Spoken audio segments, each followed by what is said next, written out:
Hi, this is Paul. I only have a half hour until I talk to Julian. So I don't know if that's going to be recorded or not recorded. I don't know what's going to happen, but I really want to get through this video. Now, this video on Universal History, the Surprising Irish Origin of Purgatory with Richard Rohlin. Now, I did my video and I thought, they did a course in the Inferno. And so I started digging into that. And this morning early, I listened to the first. That's in the courses thing. Okay, that's not on YouTube. And I listened to the first hour and a half of their course on the Inferno, Lost in the Woods, and I thought, boy, that was the best hour and a half I've heard on Dante. It was so helpful, and to me, it was really so helpful. Partly because it was right after my trip to Italy. And so I had been reading a bunch of Renaissance stuff, and so then some of the Renaissance stuff that I had, and then the other, it was just like, wow, that was just tremendous. So, yeah, their symbolic world. Now, I asked Lisa, I don't know what it takes to, because they're running the Purgatory course now, and I know that they were starting that today, but I couldn't listen to that because I've spent all day at a funeral. I played around with some other recordings that might show up in the membership section. I don't know. I have to see whether the stuff I recorded is any good or not. And when I say any good for the membership section, I mean that's a low bar. I mean, like, can you hear the audio? Because a lot of it is when I was driving, because I had to go to the Sacramento Valley Memorial Cemetery that the military runs. It's a ways out of Sacramento, out in Dixon. So, but I really want to get through this, and I know I get distracted about so many things because this video has so much stuff in it besides just purgatory, and I got to shut up and get moving. So one of the other things to say about, and this is something I would love your insight on because it's something I've noticed before, and as I've been kind of reading through the literature on the subject and like reading some very long dissertations and very long books about this, like really deep kind of academic studies, it seems to be something everybody notices and nobody has an explanation for. Hmm. And that is that the two kind of defining features, well, you could say that first of all, the way that the Irish thought about history, this is before the conversion and after the conversion, that the way that the Irish thought about history, and this is what makes it so interesting for universal history purposes, is of history as embodied in persons. Hmm. So the Irish are basically never interested in um, what we would consider like, forensic sort of history today. For them, the word history, and they have a particular word for this in Gaelic, means something like, I'm trying to remember the formulation here. It's the oral traditions passed down by the elders, which are helped and enhanced, but not overwritten by the written laws. Hmm. And then it's like the sort of like the customs of your people, like the stories of the bards, the stories of the bards. So there's those three things, and it's the sense. By the way, this is something you find in very ancient cultures, is the idea that something that's oral has precedence over something written, Yeah. where writing is actually less trustworthy than what your grandfather told you. Okay. What he said right there is so foundational. So obviously their Dante course in the symbolic world is not on YouTube, so I can't play any of that for you.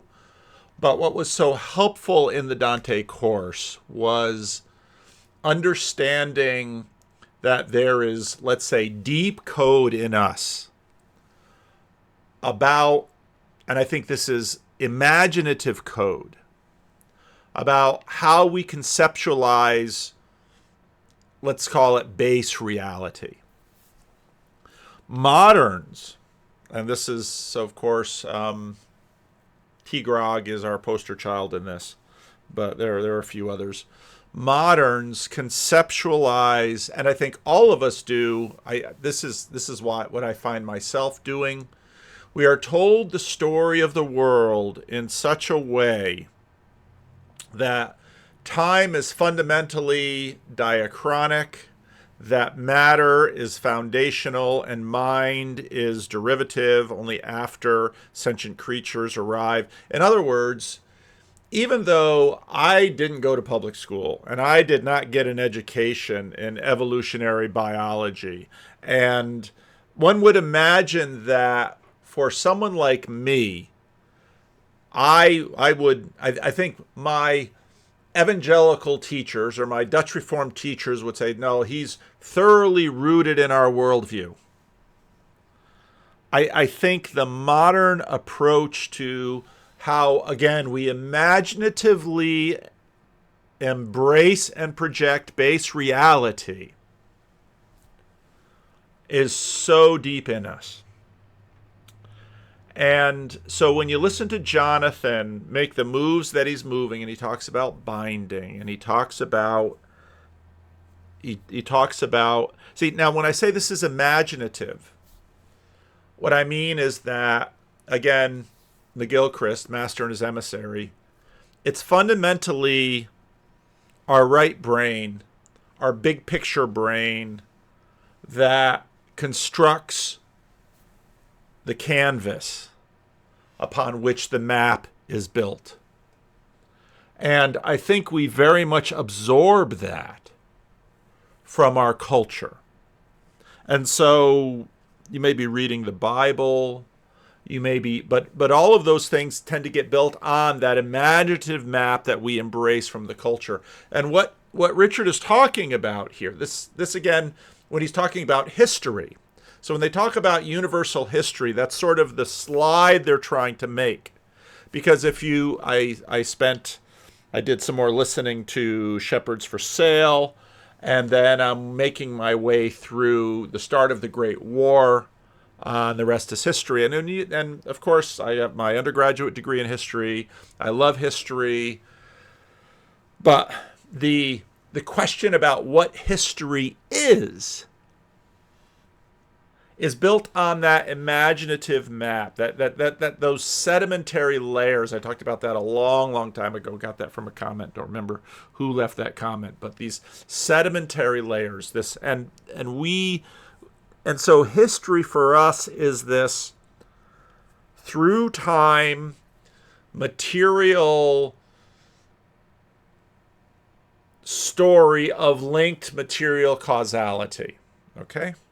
And so when you listen to the cosmologies that are dominating our culture, when you listen to all of those things, that tends to be what reality is. Now, for the last few years, we've deconstructed a lot of that to recognize that that's actually a story.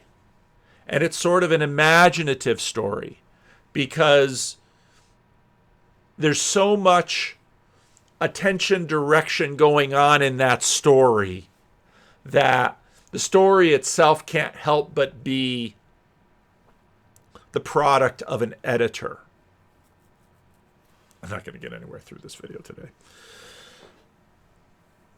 And we know that now. Again, this is all the cognitive science. All the implicit selection of what we call facts in order to create this great chain of material cause and effect through time, and then the other cause and effects that come, the psychological cause and effects. And again, even the rest is history, that as they continue to try to figure out how did the First World War start? And of course, this isn't that long ago. This is only 100 years ago, 110 years ago now. It's tremendously well documented that the historicity of the people is not in question. There's innumerable biographies. Again, we know tons and tons and tons and tons and tons about this, and yet the historians are continuing to mull over and to debate and to argue about, well, how did the First World War come about? And so a lot of what Jonathan's contribution has been in terms of understanding that, for example, when I say something like the First World War, that's a binding. Because, well, these gunboats from Austria-Hungary are shelling some fortresses of Serbia. Is that the First World War? Some, and again, these are, I would imagine, river gunboats, and so they're not dreadnoughts. They're these, smallish river boats with, I don't know, maybe 5-inch, 6-inch guns on them, and they're shelling a fortress which was probably built in the 18th or 19th century, if not older. And then, I mean, you're almost looking back into older periods of warfare. And okay, this is the start of the First World War. One might argue that the start of the First World War could have been the Russo-Japanese War, because that one was instrumental in terms of sort of setting up Russia's anxiety about the Balkans because of them on the Black Sea and their anxiety about the Ottoman Empire being able to strangle them. So, I mean, there's just tons going on here. And what Jonathan is right is that, naming First World War. Even, of course, if you find, it's not hard to find books that were written before the Second World War, and it's all about the Great War. And on my trip to England last fall, went up to Scotland and went into the Edinburgh Castle. And, all over the place in England, there are these enormous memorials from the Great War. And Pageau's observation that there are all these bindings. And now, of course, someone who is insistent on this imaginative, great chain of causation. Of course, C.S. Lewis writes about that in his book Miracles in terms of the whole show. They say, no, those are all just projections onto it. And you have that great chain of causation. But even calling it the great chain of causation validates Jonathan's point. Because I just took, or C.S. Lewis's, the whole show.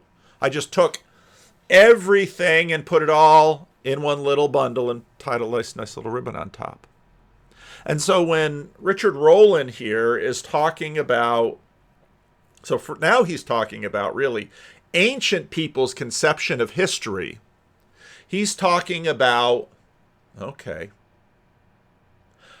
how we bundle up the past, how we bundle up the important past. And then when he's into the medieval mind, he's looking at how we bundle up the important past. And of course, in the modern mind, we bundle up how we bundle up the important past. And many over the last couple of years, as I talk about the recession of modernity, will say, oh, we haven't left modernity. And to that I say, you're probably right, because the fundamental changings that happen of this deep imaginative layer happen very slowly, even if we can see these quick turning points in history like the 16th century, or like the let's say 1960s when we had a turning, and I think we're in a turning now.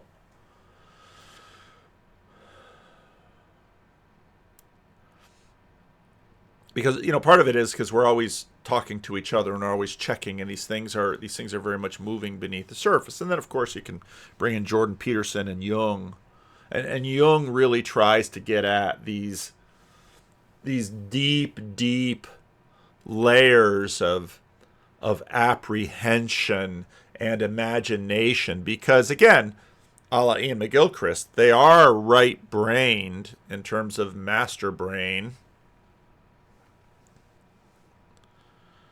Oh, spam calls.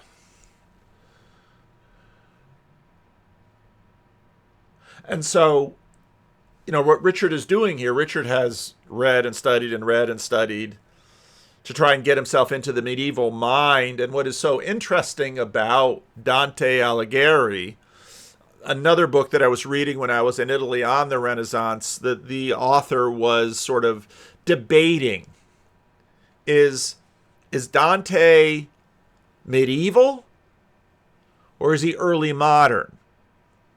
And figures like Dante, figures like Luther, they're transitional figures, and they're so important because they in some ways make these great leaps forward. And again, in the Divine Comedy begins lost in the woods, and Pageau talks about the fact that, you know, this is like Peterson in the underworld, and Pageau very much talks in existential moments, whereas when we, you know, when I was listening to that, and I was thinking, yeah. So I took a course. Calvin had this January interim period when I was at Calvin, and it was 3 weeks. And I took a course from Howard Rienstra, who was a really wonderful history professor at Calvin, and I took a course in the Divine Comedy. And I only took it because it was with Howard Rienstra, and he was a good professor. And I had him for history in my first quarter, and I really liked him, and so he taught this course in the Divine Comedy. And I think, well, I guess I'm glad I took the course, because I knew some things, at least back then. Now we're looking at 43 years ago. But I was, you know, I was not worthy of the course. I couldn't get out of the course. And you're going to go through Inferno, Purgatorio, Paraiso, you know, 1 week each. It'd be about 3 hours in class each day or so. So I remember trying to slog my way reading that poetry, and just not getting it again, but sort of hearing Pageau and Rohlin set it up, and then I quickly downloaded an audio version of it, because actually I just my wife and I went to bed on time last night. We're getting back into the school session, and she has to get up early, and I've got to take care of the dog, and then I bring the dog to her in school, and all of this stuff. Oh shoot, I hope my sound's not too low. Well, it's okay.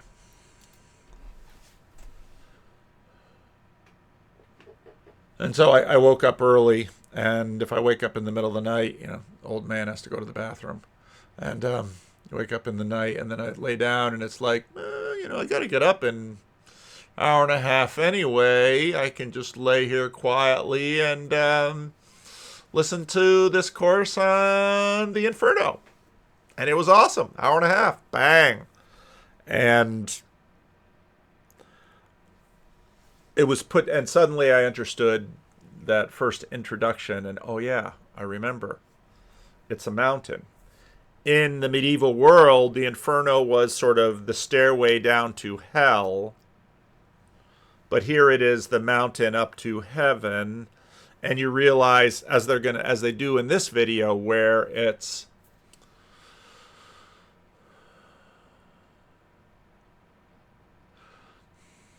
existential. And again, part of what we face is that we've been so groomed, we're so triggered by the modernist fundamentalist fight.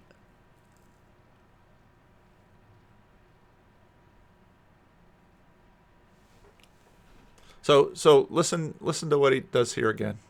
Everybody notices and nobody has an explanation for. Mm-hmm. And that is that the two kind of defining features. Well, you could say that first of all, the way that the Irish thought about history. This is before the conversion and after the conversion. That the way that the Irish thought about history. Now again, think about who the Irish are and where they live. They're at the ends of the world. They're not in the network. They're not in the civilizational network. Another thing that Richard Rohlin said in that introduction was, you have to remember that for Dante, the city and civilization, there's no wilderness left in Italy. Wilderness had been gone from the peninsula, and there was no Italy either. But of course, the civilization and the city is sort of the height of culture, and you have to think about that height of culture sort of on the way to heaven. And when you think of, like, say, something like Augustine's City of God, and even you think about the book of Revelation, where it starts in the garden and it ends in a city. Now, you have to be a little fair about that. And I remember all of the ministry to the city people in the 1970s. That's when sort of Tim Keller was being formed at Gordon Conwell and Westminster East. They would always sort of make that move. But one of the things that's important to remember is that the garden is outside the temple. And Genesis 1 is a temple text, and Genesis 2 is a garden text.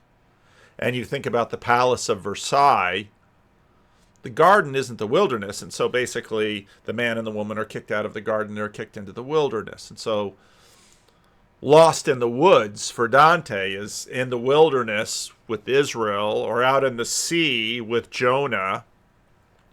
And so the Irish are just on the edge of the sea. And so the Irish are probably preserving a really ancient culture. And that ancient culture, perhaps developmentally, we might assume, would be in connection with lots of other ancient cultures. And many of these are sort of prehistorical cultures. We don't know them that much because if they didn't leave writing behind, you can sort of look at maybe what they leave behind and try to infer what's going on in their mind. But the thing about writing is it gives you so much of a clue into it. But then he makes the point that, but in those cultures, what was said is much more than what is written, and we're completely opposite. One might argue that I got into videos because of Jordan Peterson. Neil Postman's amusing ourselves to death is probably just as much of a trigger, because that's what I was reading when I found Peterson. And I found Peterson, and I was looking at the dynamic, and I was reading Postman, who was writing just as cable news was coming in. He tells this great story, which I'm sure I told in videos 5-6 years ago.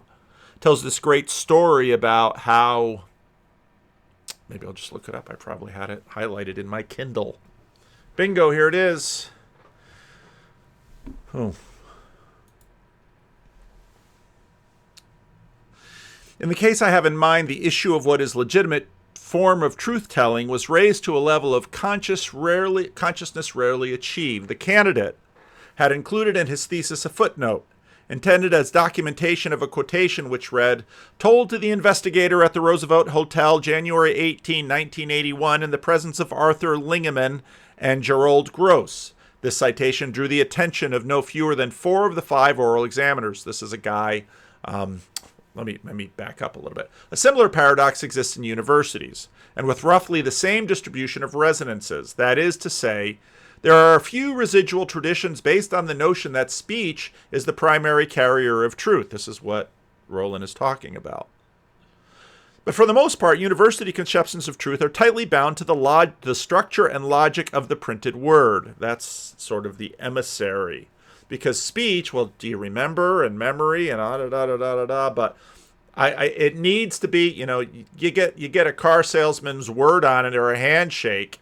No, I need to see it in writing, because writing doesn't change. It's very emissarian. To exemplify this point, I draw here on a personal experience that occurred during a still widely practiced medieval ritual known as a doctoral oral. I use the word medieval literally, for in the Middle Ages, students were always examined orally, and the tradition is carried forward in the assumption that a candidate must be able to talk competently about his written work. But of course, the written work matters most.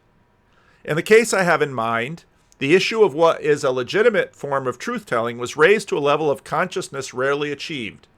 The candidate had included in his thesis a footnote, intended as a document of quotation, which read, "Told to the investigator at the Roosevelt Hotel, January 18, 1981, in the presence of Arthur Lingaman and Gerald Gross." Now, notice that court testimony is usually put into writing, but our court system in some ways traverses this in a way. This citation drew the attention of no fewer than 4 of the 5 oral examiners, all of whom observed that it was hardly suitable as a form of documentation and that it ought to be replaced by a citation from a book or article. "You are not a journalist," one professor remarked. "You are supposed to be a scholar." Perhaps because the candidate knew of no published statement of what he was told at the Roosevelt Hotel, he defended himself vigorously on the grounds that there were witnesses to what he was told and that they were available to attest to the accuracy of the quotation, and that the form in which the idea is conveyed is irrelevant to its truth. Now, this actually gets into the question of the Bible. If you look at eyewitness testimony, there's a lot of conversation about, well, what those, why are the people named in Matthew not the same as the people named in Mark, not the same as the people named in Luke, not the same as the people named in John, especially if in fact the hypothesis that Mark comes first and Matthew and Luke are taken from Mark along with another common source often called Q. What if that is the case? If in fact Matthew and Luke are looking at Mark, why not repeat all the names? And recently, a scholar went through all of this carefully and did all of this work and said, you have to understand how those names functioned. Those names functioned exactly like this. What Matthew, Mark, Luke, and John are doing is name dropping names that the communities that they are writing to will recognize. And if people have questions about what happened with Jesus, they can go find the person named and validate the testimony. Now, again, were the Gospels fundamentally oral tradition later written down? I mean, you can get into that whole New Testament question as you wish. But the point here is in where is truth found? Now, in our day, we tend to look for written sources, but that is an inversion of the way most of humanity for most of time has worked. And this is what makes it so interesting for universal history purposes, is of history as embodied in persons. Mm-hmm. So the Irish are basically never interested in what we would consider like, forensic sort of history today. For them, the word history, and they have a particular word for this in Gaelic, means something like, I'm trying to remember the formulation here. It's the oral traditions passed down by the elders, which are helped and enhanced, but not overwritten by the written laws. Mm-hmm. And then it's like the sort of like the customs of your people, like the stories of the stories of the bards. So there's those three things, and it's the sense. By the way, this is something you find in very ancient cultures, is the idea that something that's oral has precedence over something written. Yeah. Where writing is actually less trustworthy than what your grandfather told you. This is completely reversed. It's already there, and it's already there in the Phaedra, in Plato's Phaedra. There's exactly, yeah. But basically, of course, Plato wrote all of that down. But I know. Well, there's an irony in all of these situations, right? Where God reveals the law to Moses. Yep.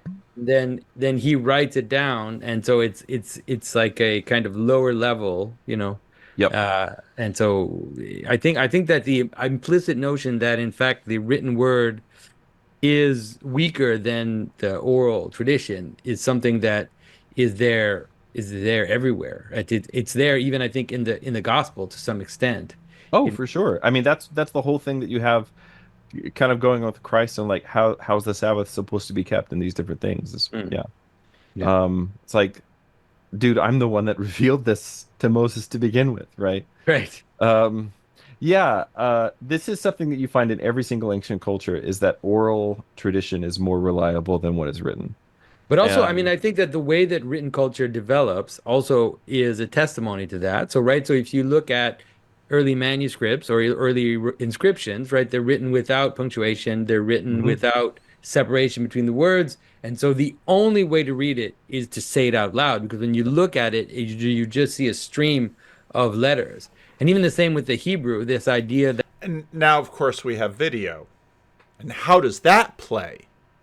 That in fact the vowels in ancient Hebrew are not even there. Not there, and therefore the only way for you to know the meaning of the text is to vocalize it, but not only to vocalize it, but to vocalize it in the way that you heard it before. That's right. Because there are multiple possible readings of the text, especially in Hebrew. But you've heard it in synagogue, you've heard it read at the temple or whatever, and so you know what it is when you vocalize it yourself. Yeah. No, that's a beautiful way to put it. Okay, and I'm out of time, so this is not a very long video, but this is a hugely important point. Actually, there's 2 points in this video, so some of you like shorter videos. There it is. It's a gift. Leave a comment.